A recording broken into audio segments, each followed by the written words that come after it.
quite a lot.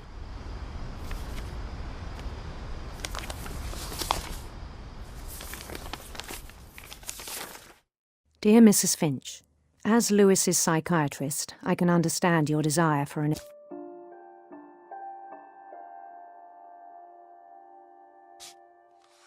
explanation. As I see it, the trouble began in January, shortly after we convinced your son to seek treatment for substance abuse. Newly sober, I believe Lewis first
notice the monotony of his daily life.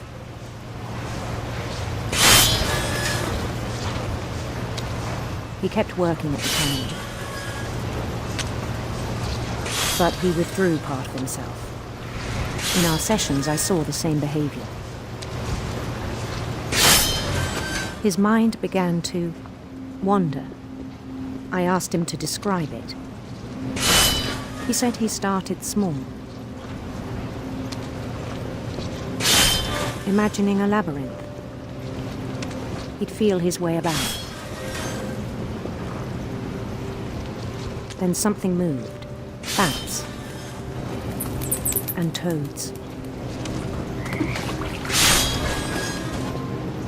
And things that have not names.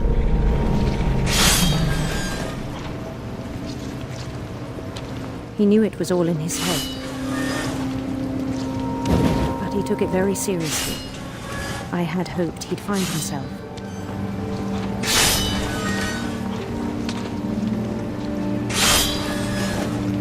But he found something more. I worried about him then, daydreaming at the cannery. I spoke with his boss. But he said Lewis had become a model employee. Methodical, tireless, focused. Like a whole new Lewis. So I let him go on.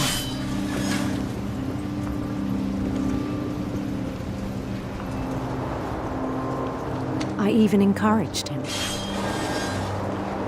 It seemed very promising at first.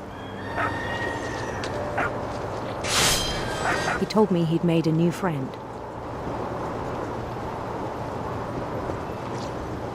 On the edge of a city he named Lewis Topia. He built the city up slowly, brick by brick. Then he made musicians.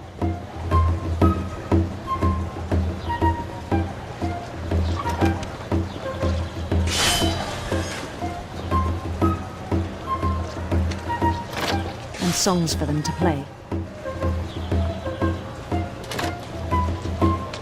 He talked about starting a band. And he was always humming something. Every day his imagination grew stronger.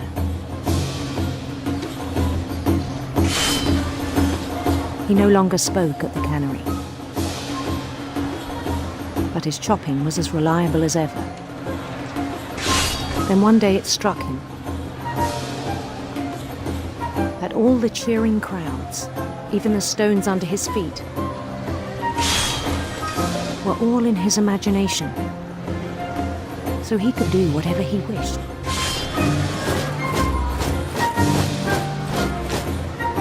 He held an election for mayor, and he won. They begged him to stay, but his mind was already wandering.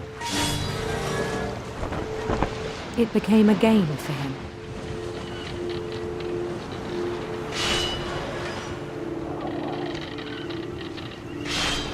He'd conquer a city, then immediately push on. New Louisville.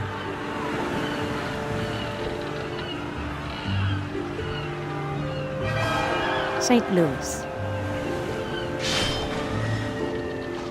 He started drifting away from our reality.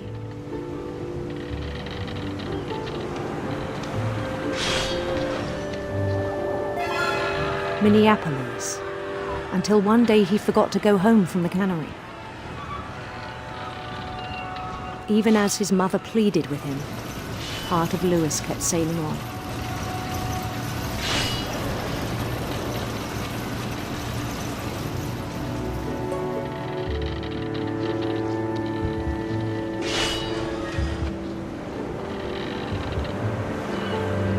In Louisburg, he heard rumors of a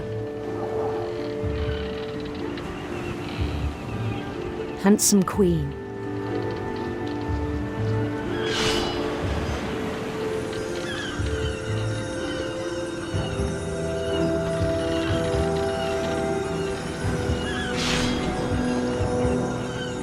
The queen was on her own quest for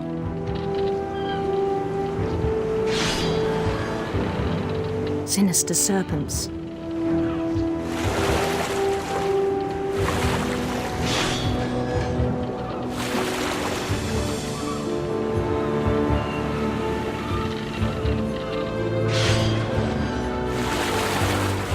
He followed the sound of her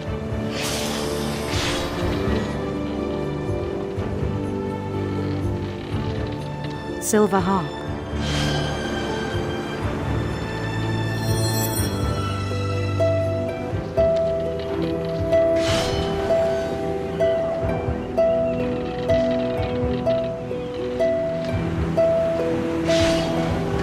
His chase led him to a golden palace east of the sun and west of the moon.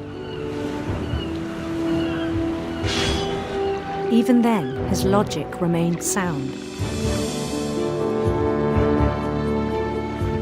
He knew the world was all in his imagination.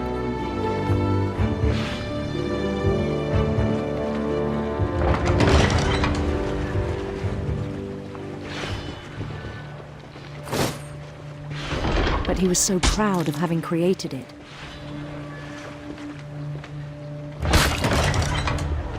In his own eyes, he'd become something greater than a king.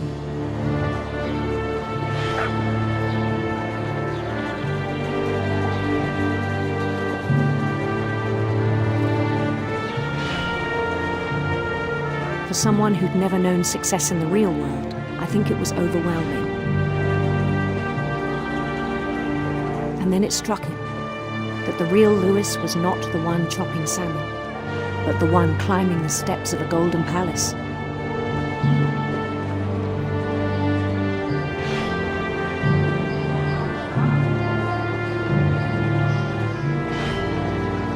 My imagination is as real as my body, he told me.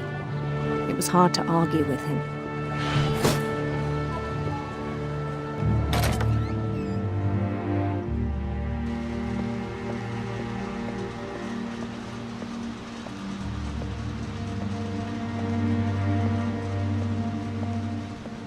He began to forget the world we know.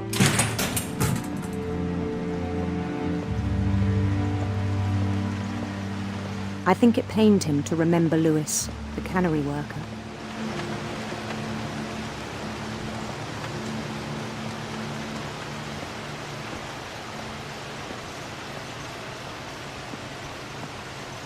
He began to despise the man with a royal contempt.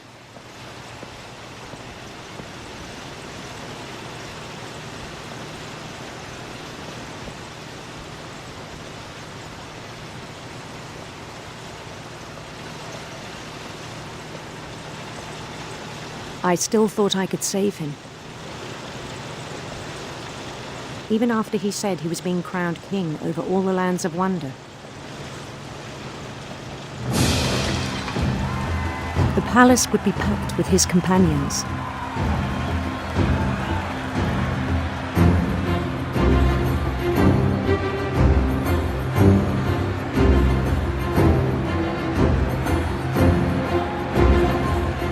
Including the wise Calico who'd insisted on advising him.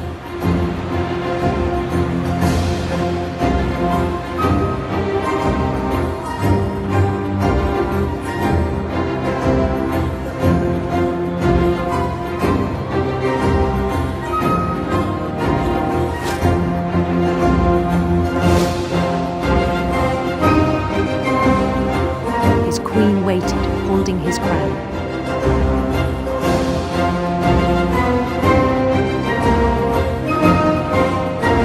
There was only one thing left to do.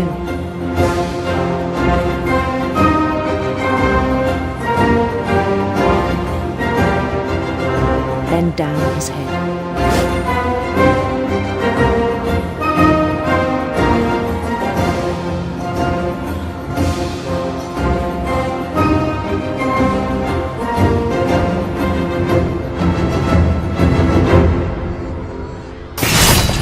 And the rest I think you know. Mrs. Finch, your son was a kind man who will be missed by all of us who knew him.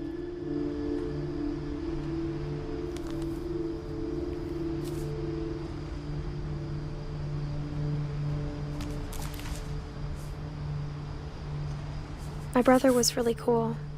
I wish you could have met him.